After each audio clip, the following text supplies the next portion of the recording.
Hello friends, welcome to our channel. இன்றைக்கி நம்ம ஒரு சூப்பரான வேலையை பற்றின தகவல் தான் பார்க்க போகிறோம்.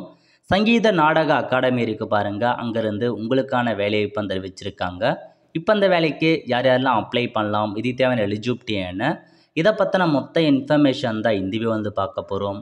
இந்த வீடியோ ஸ்கிப் பண்ணாமல் ஃபுல்லாக பாருங்கள். அது மட்டும் அல்ல, இந்த வீடியோ நிறைய பேருக்கு ஷேர் பண்ணுங்கள். ஓகே, அதாவது நேஷ்னல் அகாடமி ஆஃப் மியூசிக் மற்றும் டான்ஸ் ட்ராமா இருக்குது பாருங்கள், மினிஸ்ட்ரி ஆஃப் கல்ச்சர், அங்கேருந்து சங்கீத நாடக அகாடமிலேருந்து உங்களுக்கான வேலையை இப்போ தெரிவிச்சிருக்காங்க. என்னமான பதவி கொடுத்துருக்காங்க அப்படின்னா, டெப்டி செக்ரட்டரி கேட்டிருக்காங்க. உங்களுக்கு 67,500 சேலரி ப்ரொவைட் பண்ணுறாங்க, ஒரு வேக்கன்சி கொடுத்துருக்காங்க. நெக்ஸ்ட்டு ஸ்டெனோகிராஃபர் கேட்டிருக்காங்க, 35,400 சேலரி ப்ரொவைட் பண்ணுறாங்க, 2 வேக்கன்சி கொடுத்துருக்காங்க. நெக்ஸ்ட்டு ரெக்கார்டிங் இன்ஜினியரிங் கேட்டிருக்காங்க, அதே சேலரி, ஒரு வேக்கன்சி. அசிஸ்டன்ட் கேட்டிருக்காங்க, 4 வேக்கன்சி. ஜூனியர் கிளர்க்கு கேட்டிருக்காங்க, 3 வேக்கன்சி. எம்டிஎஸ் கேட்டிருக்காங்க, 5 வேக்கன்சி. ஸோ இதான் உங்களுக்கான வேக்கன்சியை அறிவிச்சிருக்காங்க.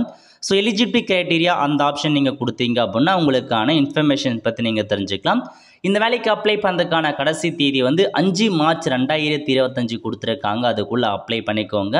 ஸோ நெக்ஸ்ட் என்ன சொல்லியிருக்காங்க அப்படின்னா, அப்படியே கீழே fees, application fees, general category OBC 300 ரூபாய் நீங்கள் ஃபீஸ் பேமெண்ட் பண்ணுற மாரி இருக்கும்.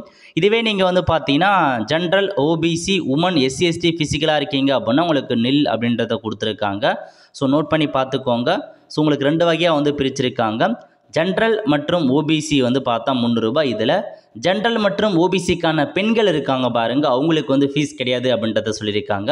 அதே மாதிரி எஸ்சிஐடி, ஃபிசிக்கல் ஹேண்டிகேப், அவங்களுக்கும் ஃபீஸ் கிடையாது அப்படின்றத சொல்லியிருக்காங்க. நெக்ஸ்ட் ரெக்குயர்மெண்ட், என்னமான டாக்குமெண்ட்ஸ் உங்களுக்கு தேவைப்படனா, டேட் ஆஃப் பர்த்துக்கு ஒரு ப்ரூஃபும், எஜுகேஷன் குவாலிஃபிகேஷன், எக்ஸ்பீரியன்ஸ் இருந்தால் அதுக்கான டாக்குமெண்ட், எம்ப்ளாய்டாக இருக்கீங்கன்னா என்ஓசி, அந்த மாதிரி டாக்குமெண்ட்ஸை நீங்கள் சப்போர்ட்டிங் டாக்குமெண்ட்ஸை அட்டாச் பண்ணுற மாதிரி இருக்கும் அப்படின்றத சொல்லியிருக்காங்க. நெக்ஸ்ட்டு உங்களுக்கு பார்த்தா எப்படி உங்களுக்கு ரிட்டன் டெஸ்ட் வைக்கிறாங்க, அதாவது ரிட்டன் டெஸ்ட் வைக்கிறாங்க, இன்டர்வியூ வைப்போம் அப்படின்றதையும் மென்ஷன் பண்ணியிருக்காங்க. ஸோ நெக்ஸ்ட் இந்த வேலையை பொறுத்த வரைக்கும் the candidate selected appointment label transfer anywhere in India. So எங்கே வேணாலும் உங்களுக்கு ட்ரான்ஸ்ஃபர் இருக்கும் அப்படின்றத சொல்லியிருக்காங்க.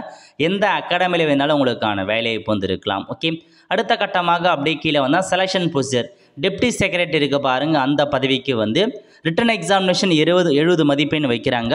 அதேமாதிரி இன்டர்வியூ பொறுத்த வரைக்கும் 30 மதிப்பெண் வைக்கிறாங்க. ஸ்டெனோகிராஃபருக்கு எப்படி செலக்ட் பண்ணுறாங்க அப்படின்னு பார்த்தீங்கன்னா, ரிட்டன் எக்ஸாமினேஷன் 100 மதிப்பெண் வைக்கிறாங்க. அதுக்கப்புறம் ஷார்ட் ஹேண்ட் மற்றும் டைப்பிங்கான டெஸ்ட் வைப்பதாக சொல்லியிருக்காங்க.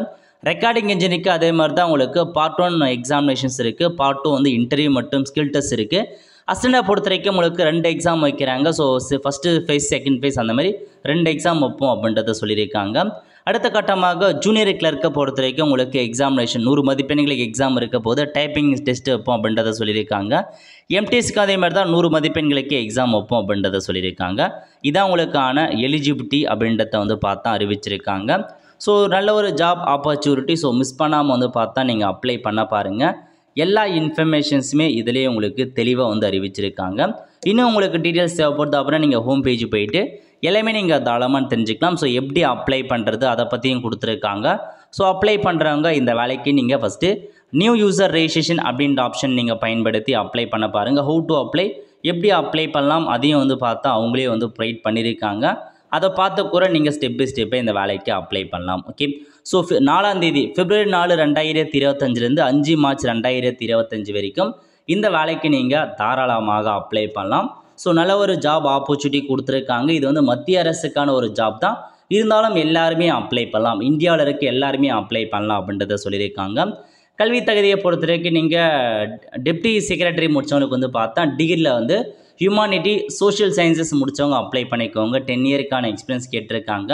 ஸ்டெனோகிராஃபுக்கு டிகிரி முடித்து டைப்பிங் முடித்தவங்க அப்ளை பண்ணிக்கோங்க.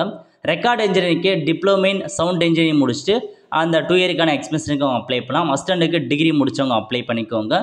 ஜூனியர் கிளர்க்குக்கு பார்த்தா 12th பாஸ் பண்ணவங்க அப்ளை பண்ணிக்கோங்க. எம்டிஎஸ்க்கு 10th பாஸ் பண்ணவங்க அப்ளை பண்ணலாம். ஸோ இதான் உங்களுக்கான கல்வி தகுதி, எல்லா இன்ஃபர்மேஷன்ஸ் கொடுத்துருக்காங்க. நல்ல ஒரு ஜாப் ஆப்பர்ச்சுனிட்டி, அப்ளை பண்ண பாருங்கள். அவ்வளோ ஃப்ரெண்ட்ஸ், கண்டிப்பாக இந்த பிடிச்ச லைக் பண்ணுங்கள். அது மட்டும் அல்ல, இந்த வீடியோ நிறைய பேருக்கு ஷேர் பண்ணுங்கள். அடுத்த ஒரு நிலையில் சந்திப்போம். நன்றி, வணக்கம்.